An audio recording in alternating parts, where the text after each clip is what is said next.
Hi all, welcome back to my channel. In our previous video of the KURMA Avatar Part 1, we saw who was Rishi Durvasa's anger, and the precious garland which was given by Rishi Durvasa to Lord Indra. Even we saw the great insult of the garland done by Airavatam, the chariot of the Indra. And even we saw the curse given by Rishi Durvasa to Indra and his disciples. So in today's video, we are going to see the result of the curse and how will Lord Indra find a solution. If you are new to the channel, please press the subscribe button and the bell icon for the regular updates. Don't forget to like, share and subscribe. So without wasting any of the time, let's begin the second part of the KURMA Avatar. Lord Indra was despondent, and by the time he returned to his capital city Amaravati, he was completely lost as to what he needed to do. As a result, all the three worlds lost their vigor where sacrifices were no longer offered, devout exercises and practices were no longer performed. All the human faculties of sense were obstructed by cupidity and lust. And in this situation, since prosperity had deserted the three worlds, in such a situation, when the three worlds were divested of all prosperity and deprived of energy, the Asuras, the enemies of the gods, put in place their plans to end the dominions of the gods. They decided that the time was ripe enough to stamp their authority on the three worlds. Their armies completely routed the armies of the gods and made them flee. Indra and his gods took refuge with Lord Brahma.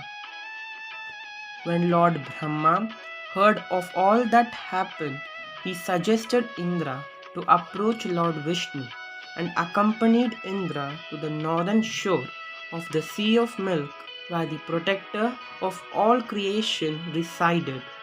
Pleased with the devotion and prayers of Indra, Vishnu spoke thus: "Do as I say, join forces with the Asuras, and both groups should cast all sorts of medicinal herbs into the Sea of Milk. Then using the mountain Mandara as the churning stick and the serpent Vasuki as the rope, churn the sea for ambrosia, Amrita. Knowing that drinking the ambrosia, the Amrita, they will be blessed with immortality, they will surely agree to assist you in this endeavor. Rest I will ensure that the enemies of gods shall not drink any of the ambrosia." Following Vishnu's instructions, Indra then entered to an alliance with the Asuras.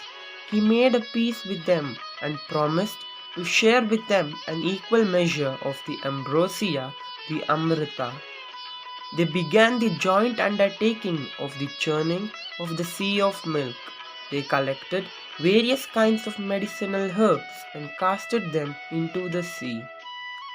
They then uprooted the Mount Mandara to use it as a staff and requested the serpent Vasuki to be the rope to churn the sea.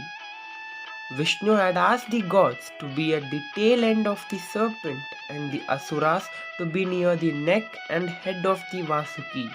As a result, the Asuras were scorched by the flames emitted from the inflated hood of the serpent, while the rain-bathing clouds were driven to the serpent's tail due to its warm breath, which ensured that the gods were refreshed with reviving showers.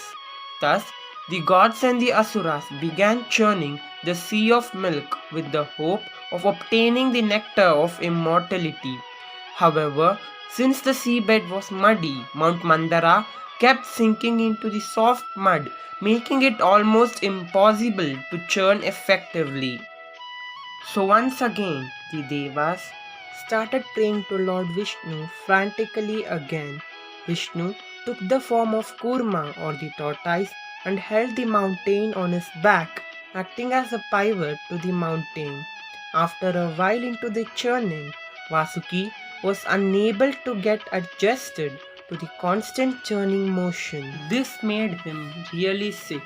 Vasuki could not hold the poison or the alahal within him and soon started spewing in huge amounts.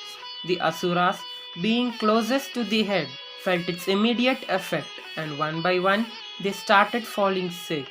The intensity of the poison was so huge that even the Devagana and the entire Bhumandala started getting affected by it. Without knowing where to go, led by Lord Indra, the Devas and the Asuras approached Lord Shiva.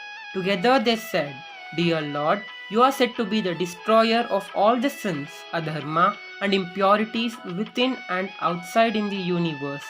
Now we are in a state of panic due to the fast spreading of the poison generated by Vasuki.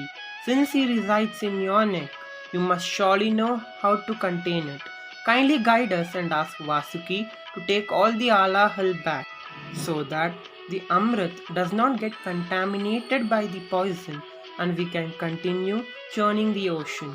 Being kind at heart and easy to please, Lord Shiva smiled at the army of Devas and the Asuras.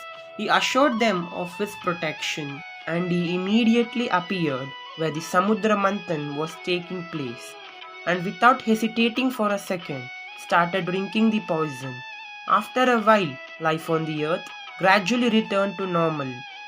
Due to the poison's intensity, Lord Shiva's body started turning to blue, and he started losing his consciousness after drinking a considerable amount of poison. Goddess Parvati, with her divine power, she gathered all the poison in his body into his throat and held it there with her fingers for a long time till Lord Shiva consumed the last drop of the alahal and tied a snake running around his neck. The poison was localized and only Shiva's neck turned blue without any other side effect. Henceforth, due to his blue neck, he came to be known as Neela Kantam, and since he holds the poison in his neck, he is also called Vishakanta. The desire of immortality, by consuming the Amrit, the Devas and the Danavas continued the Amrit Manthan.